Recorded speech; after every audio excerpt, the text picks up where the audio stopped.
Aussitôt arrivé au pouvoir, Joe Biden cherche à apaiser les tensions avec la Russie. Le nouveau président américain a donné son feu vert à la prolongation du traité de désarmement nucléaire New START, annonce aussitôt saluée par le Kremlin, qui attend encore de connaître les détails de cette proposition.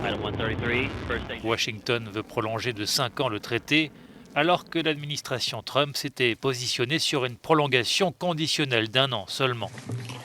Le secrétaire général de l'OTAN, Jens Stoltenberg, s'est félicité de l'annonce américaine. Je salue, dit-il, l'annonce du président Biden et son intention de demander une prolongation du traité New START.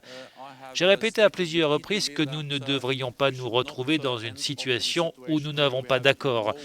Une prolongation du traité New START n'est pas une fin en soi, ce devrait être le début de nouveaux efforts visant à renforcer davantage le contrôle international des armes nucléaires.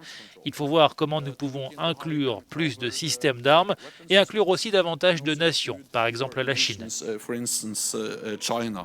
Signé en 2010, le traité New START est le dernier grand accord de réduction et de limitation du nombre des armements existants entre les anciens rivaux de la guerre froide.